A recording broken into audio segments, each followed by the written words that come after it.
Welcome to the Promise Not to Tell 2 series, educating school personnel on recognizing, responding, and reporting child physical abuse. As school personnel, you have the unique opportunity to spend up to 30 hours a week with children, having more contact with children than even parents at times. This opportunity allows you to be a mentor, role model, and safe place for children. In this role, you may be the one person who recognizes abuse or the potential for abuse. It is our intent through this video series to provide you with the tools and information necessary to recognize, report, and respond to child physical abuse.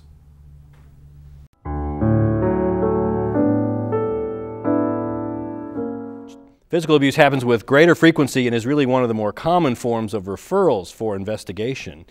The thing that teachers might see is outward marks on a child or some sort of physical manifestations, and things such as bruises, particularly bruises around the head or face. We do know that very often bruising behind the ears is a telltale sign of maltreatment and physical abuse. Linear marks that suggest rope burns, whips, belts. We know that in one form of physical abuse is excessively harsh discipline. And so a child may have marks that imply that they were struck with an object. Handprints, the hands across the face will often leave telltale linear marks, 2 or 3 marks across. In a smaller child, that may take up the whole side of the head or the whole side of the face. So we're concerned about any form of physical discipline that leaves marks on a child. Other things that can be signs of physical abuse include burns. In some situations, caregivers might use a burn as a way to discipline a child. We sometimes see bites. Now, especially in younger kids, they will bite each other, and we don't certainly want to imply that all bite marks are maltreatment, but bite marks that imply, that look larger, that look like they might be adult size, so bite marks, burns, bruises. The unfortunate thing, there are other signs of physical abuse that might not be as obvious, and we know kids that have head injuries or might be assaulted in some physical way may come to school seemingly unresponsive, may be confused, may not be as alert as usual. Occasionally, physical abuse presents with a seizure disorder in a classroom because the child may have some brain injury. Another form of abuse is abdominal injury, and that's one of the more concerning forms of physical abuse because we don't often see outward manifestations. That area of the body is covered by clothing, but abdominal injuries can be extremely life-threatening and can be easily missed. And so it's important perhaps to look for injuries on the back, injuries in the abdominal area. When we do exams, we need to examine the entire child. We need to take off their clothing and look for them. Obviously, that may not be something you do in the classroom, but if there's a suspicion, what we really want to stress is that these get reported and referred, and that we get an opportunity to have this child seen in a medical setting to determine the nature of the injury. One thing I would be concerned is if there are different stories about the injury on different days, or if the child told Mrs. X in the morning that they fell down the stairs, but they told Mr. Y in the afternoon that their brother pushed them down. Inconsistent mechanisms of injury or reported methods for how the injury occurs is often a sign that the child is reticent to tell the truth, or perhaps has been coached to say something. But kids aren't good at remembering what it is they might be supposed to say, so inconsistency in how the injury occurred through the day or even over multiple days. Another is delay in seeking treatment. Very often, if a child presents with a burn that looks to you like it's perhaps not been addressed in a medical setting, burns are very important to treat and prevent infections and heal much better with treatment. So that can be a sign that the caregivers may be reticent to take the child to a medical setting to have that addressed. And so both inconsistent stories as well as delay in seeking medical treatment for physical injuries can be signs of maltreatment. Children who have extensive needs, such as children who might have cerebral palsy, children who might have autism, children who may have diabetes or even have severe prematurity with visual problems.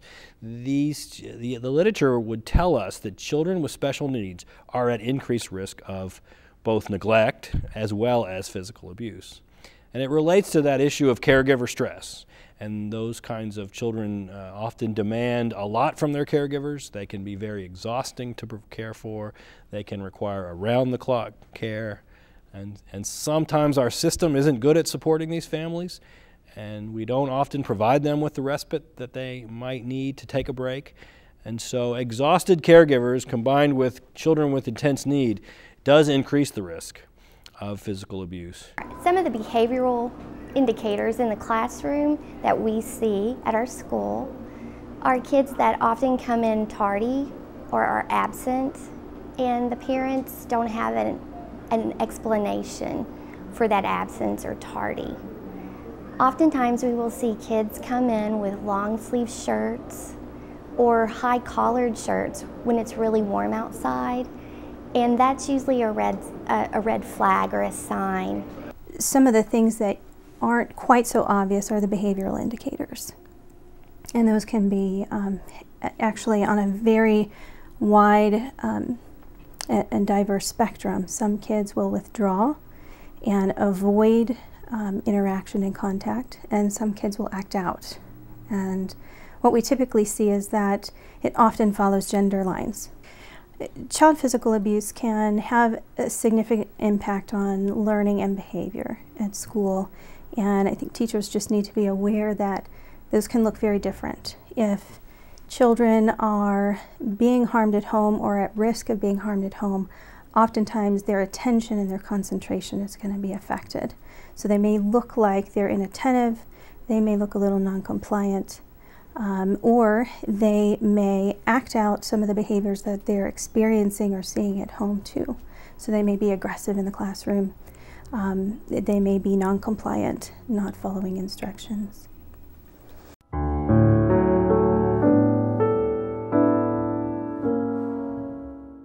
There are those who might be reticent to make referrals because they have this inappropriate assumption that if I make a referral, they'll immediately remove that child from their family. And the goal of the system is not to separate children from their families. Kids belong with their mothers and fathers.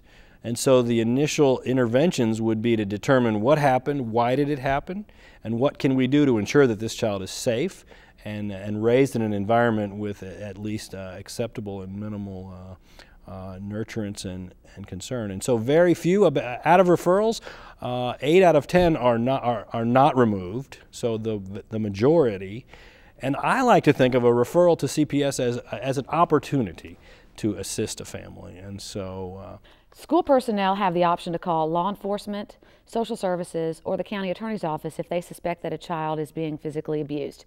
They don't have to have physical proof. They don't have to have the child actually tell them, my dad grabbed me by the arm and threw me against a wall, for instance, in order to report that. The Kentucky law allows them to make reportings on suspicion as long as they can articulate why they suspect that that child has suffered physical abuse. So as long as they can articulate the reasons they're reporting it, they are okay. Kentucky law will protect them. Reports of child abuse and neglect may be made to a local or state police department, Commonwealth attorney, county attorney, or the Department for Community-Based Services Child Reporting Hotline. The Child Abuse Reporting Hotline is 1-877-KY-SAFE-1 or 597-2331. Prior to placing your call, you will need to have the following information: the child's identity, any person believed to be responsible for the abuse or neglect, if the person is known, the nature and extent of the abuse or neglect, the name and address of the reporter, you may remain anonymous, and where the child can be found. If the child is in immediate danger, please call 911. If a teacher or another staff member at a school suspects physical abuse of a child, they need to contact the Department for Community-Based Services. Protocol within each school may be a little different. Teachers may be asked to report to the principal or PSA that they have a suspicion. The two can then make the referral together. What happens is if a teacher suspects abuse and reports it to the principal, they both have the obligation to call Community-Based Services and make the referral. I'm not sure, as I said, some schools are different. We'd prefer that parents are not contacted prior to or after contacting us until we have a chance to interview the child, just to ensure that child's safety. It's important when you're calling in. I'd like for teachers to call in. If you find something with your child in the morning, to go ahead and make that call as soon as possible. We'd like to see the child before they go home from school that day.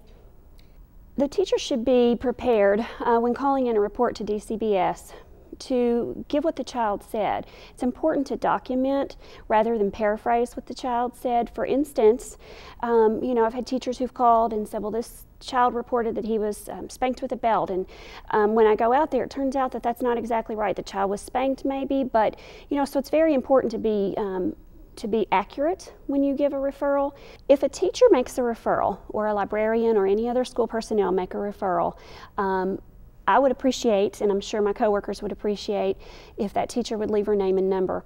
It's important to know that this is protected by law. I'm never going to say the teacher called this in. Now, a lot of times people guess, but it's important for the teacher to feel comfortable to call that in and leave her name and number, or his name and number, so that I can call them back and say, okay, well, can you tell me a little bit more about this child? And that may be when I say, have you noticed anything different with this child lately?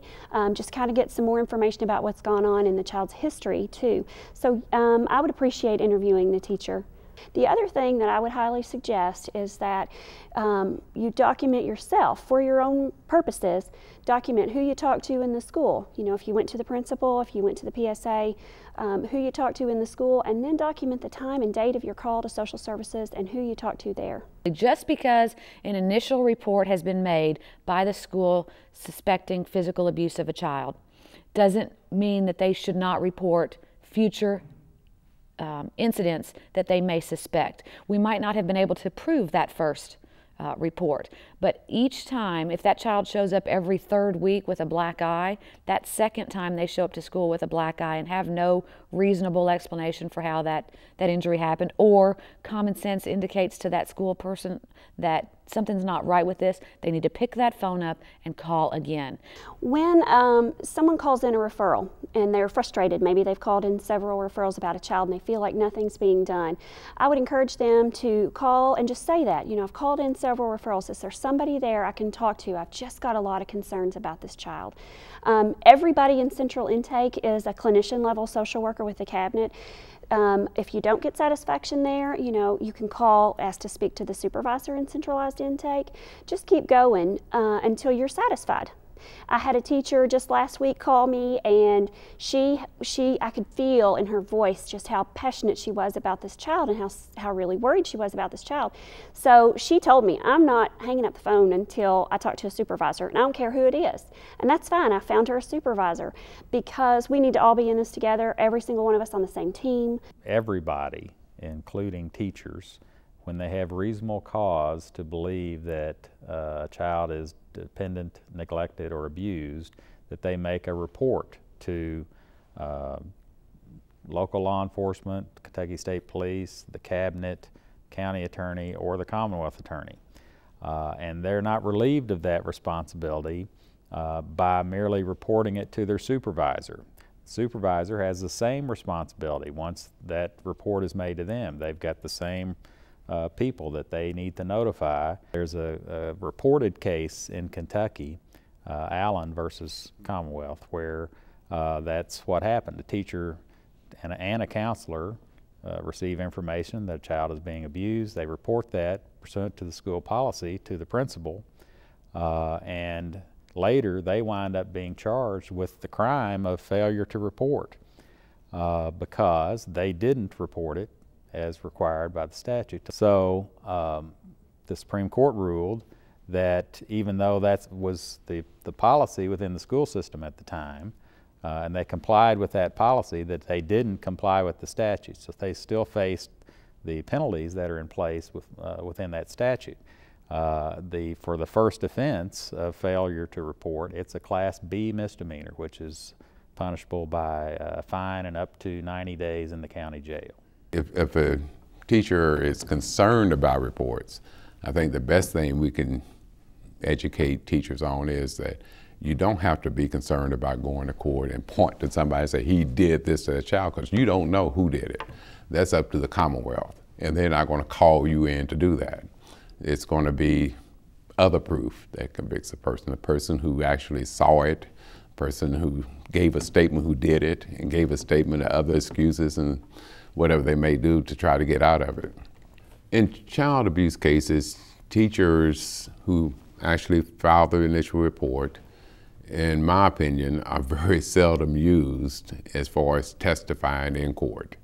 And it's not because they don't want to use teachers, but the teacher has no idea who actually did this. They don't know when it was done, who else may have been involved. Biggest motivation is you don't have to be concerned about your own welfare, but always be concerned about the welfare of the children in your classroom. Sometimes I think when teachers are considering whether to report, we factor a lot of things in, maybe socioeconomic status, maybe race.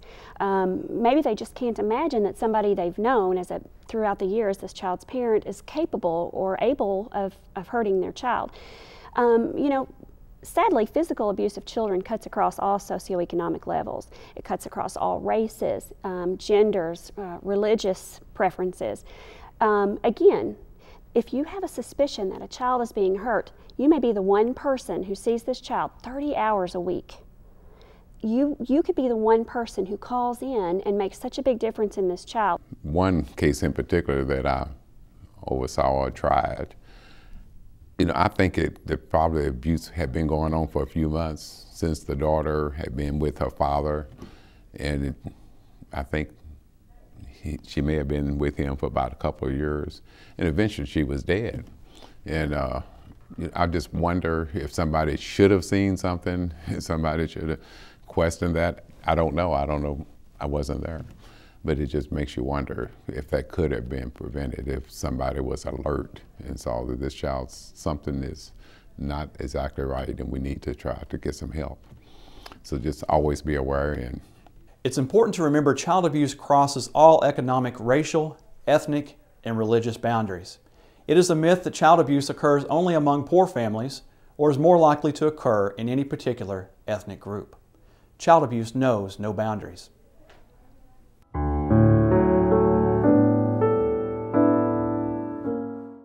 Well, I think there's several things that a teacher can do to respond to children when they come to them reporting some type of abuse. One is, the first thing is to believe them and not to show any emotional distress or alarm about it, but just to handle it very calmly, to let the child know that it's not their fault and that they're going to do everything they can in their power to get the kind of help they need. Teachers can only report, and that we don't really have any control over what happens as a result of that report. So we don't want to promise to kids that everything will be all right, because it might not be. But we can let them know that I will call the authorities and I will do whatever I can in my power to let the agencies know that this is going on and that you're having some problems and that there's some unsafe things going on in your house. But we can't really control what happens after that. I think a lot of people wonder what the best response is to a child who's just disclosed. And I think the worst thing that any person can do, be it a teacher or just a civilian, would be to gasp in horror and non-belief. That often shuts children down very quickly, and sometimes they perceive that the adult that they've attempted to disclose to can't tolerate their experience. And sometimes children will want to protect the adults, and so they won't share anything else. So my best recommendation would be for teachers to say to children when they've just disclosed, you're very brave, and I'm really proud of the way that you've chosen to share with me, and I'm glad that you trust me enough to share this information with me. And to allow the child to disclose as much as possible without leading. Again, once the child is disclosed, number one, always believe the child. I think there's often a fear of false accusations coming from children or even other caregivers who are antagonistic for one reason or another. But number one, definitely believe the child and definitely treat it seriously. The worst thing that you could happen is pretend like nothing has happened and that the child never told you. They will again be reinforced that here's another caregiver who won't keep me safe and who I can't trust. When a teacher is talking to a child about what they suspect is child physical abuse, it's important to get as many details as possible without saying, did your dad do this? Did your mom do this? Did Uncle so-and-so do this? It's important to let the child speak for themselves. You can, as a teaching professional, you know that you can lead a child in any direction that you want to lead them into, basically. So just stick to basic questions. It's not necessary to confirm that abuse occurred in order to contact social services. That's going to be what we do. It's just all the teacher has to have is the suspicion. It's important not to ask a lot of yes or no questions with children.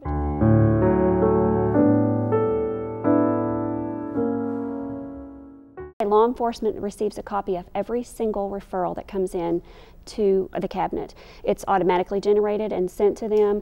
The sergeant or whoever's in charge of the Crimes Against Children or Special Victims Unit of that agency will review that, and they make a decision sometimes to go ahead and come out with us and do a joint investigation from the beginning. The role of law enforcement in a child physical abuse case is to investigate to determine if any criminal action has occurred. We'll interview all the parties that are involved, determine if there's any physical evidence, any injuries to the child, and then based on what Kentucky law allows, we will present our findings to the court.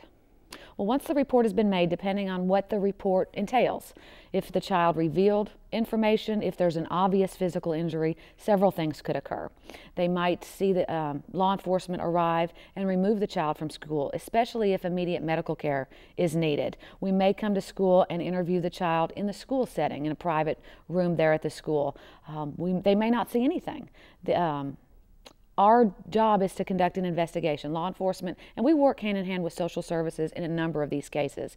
And our job is to make it as unintimidating to the child as possible. So if we know we can interview that child outside of the school setting, our goal is to conduct an interview with that child where they feel most comfortable. That may be school, that may be social services, that may be the state police post. It may be in the home. If it was someone abusing that child that maybe doesn't live in the home of that child. So really, the most important thing that they need to realize is that they may or may not hear from us. Once the investigation has begun and there's been a decision to remove that child from the home, we will notify school personnel that those parents are no longer able to come and pick that child up. In the event we remove a child immediately from the school setting and we are unable to make notification to those parents prior to the end of the school day, or the parent happens to show up at school wanting to check out their student from the school, and the school system is there one-on-one with the parent, what they need to do is immediately call law enforcement. Get the parents into a room. Try not to let them leave, but if they're going to leave, don't hold them. But just explain to them that you're not the right person for them to be talking to. You're going to be calling law enforcement. Law enforcement will need to talk to them. We're going to, they'll be here in a few minutes. Have a seat in this room. School personnel really need to minimize their involvement. They didn't remove that child. They had nothing to do with that child being removed. Law enforcement came and removed that child from the school environment. And so the issue that the parents have is with law enforcement, not with that school. So the best thing that school personnel can do, really the only thing they need to do, is to refer them to the law enforcement agency that removed that child. What's interesting in doing investigations is there's such a fine line between what information the referral source can get back, because at the same time we're trying to protect the parents' confidentiality as well. Certainly a teacher has an interest in that child. Certainly they want to know, is this investigated? Have you guys looked into this? The teacher should know before they ever hang up whether the referrals are going to be accepted. So that should ease their mind quite a bit. Sometimes when a child tells a teacher or someone else that they trust at school that something bad has happened to them at home, by the time a social worker comes out to see them, they may have started to think in their hearts, in their minds, I'm going to get my mom or dad in trouble, I'm going to get my aunt or uncle in trouble. It's very natural for that child to become afraid and to take back what they said. And if that happens, You know, we'll continue to come out. Anytime there's a suspicion, we'll continue to come out. We can really only work on what that child says. Now, if there are siblings, we're obligated to interview every child in that family. So we'll go person to person, kind of compare stories. But it's very natural for a child to recant. We can't replace their biological family. It's their parent, it's their family, it's who they belong to, it's who their identity comes from. So they are going to protect them. We find that a lot. Children will protect their parents. When we come out, they'll say, I'm not talking to strangers. I'm not talking to child services. It's amazing what kids have seen on TV and what they've heard from other kids that make them afraid of us. That's why I go back to, if you as a teacher would say, I've got my friend coming out and they just want to talk to you a few minutes and make sure that things are going okay in your family. Ultimately, the goal is to make that child safe. After a teacher reports or discloses some information to me, and then she reports it to the cabinet or Child Protective Services, I always reiterate the importance of letting the school personnel, the administrators, or someone in the Family Resource Center, if that child is absent the next day or the teacher has known that that social worker has gone out and visited. We always want to make sure and err on the side of caution to make sure that that child is safe after the child has disclosed. If the child is absent after the child has disclosed and say the teacher knows that the social worker has gone out to the home, my response to the teacher has always been to make sure that they report that to the cabinet, whether it's to the social worker that they are working with, the ongoing worker, or it's just to go ahead and call in a new report so that child is checked on that day.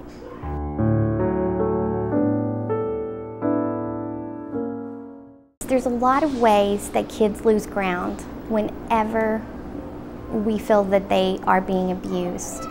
They usually lose ground 3 ways: academically, socially, and behaviorally.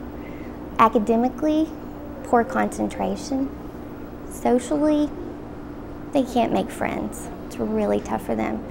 Behaviorally, could be acts of aggression, or maybe they're shy or withdrawn. Some of the impacts of child abuse in the short term, obviously, the physical injuries can be minor or be very pervasive. They can result in a loss of attendance at school. They can result in poor academic grades and really interfere with their studies. Some of the longer term effects result in relational issues with kids and adults and an inability to trust caregivers. In terms of how physical abuse can affect a child, we do in the mental health community have some diagnosis we make, and post-traumatic stress disorder is a condition that when you think about, you might think of those in war situations or veterans. But we do know that children who are subjected to violence, either perpetrated upon themselves or exposed to domestic violence that causes them to be afraid and fearful, can develop symptoms of post-traumatic stress. And the hallmark symptoms of that include re-experiencing the actual maltreatment in other times and places. So there may be situations where a man's voice would trigger a reminder, even unconsciously, of that child, of the perpetrator. And so you might see this exaggerated response to a male voice. Another hallmark of post-traumatic stress is hypervigilance and hyperarousal. Those are 2 different terms we use. Hypervigilance is kids who have exaggerated startle responses, kids who are very much frequently scanning the environment for threat. They may appear on edge. That hyperarousal might look like impulsivity, and so they might be up and moving around. It can look a little bit like ADHD, and so we do sometimes have a hard time sorting out what's hyperarousal and hypervigilance from other conditions that may coexist.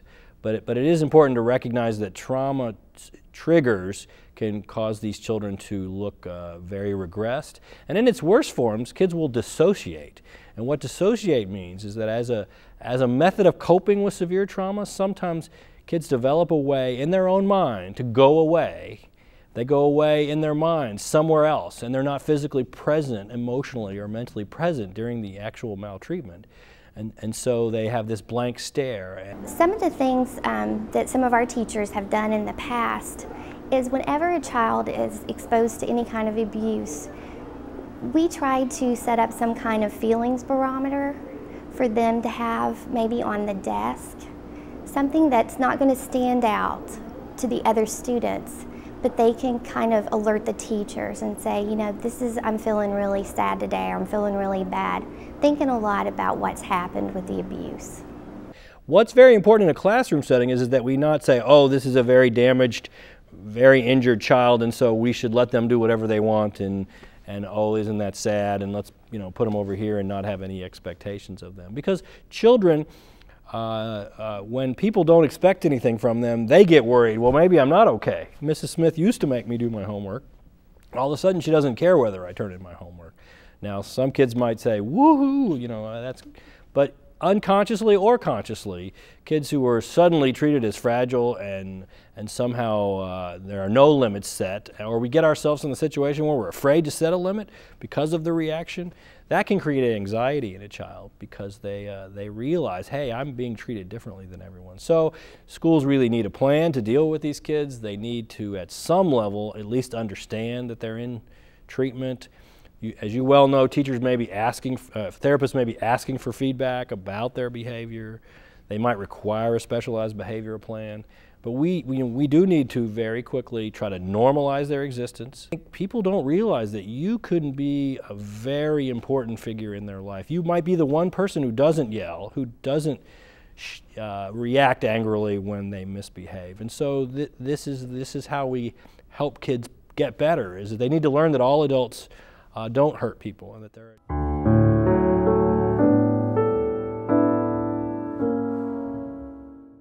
Family Resource Centers provides many services for our at-risk families and for our children who have suffered abuse.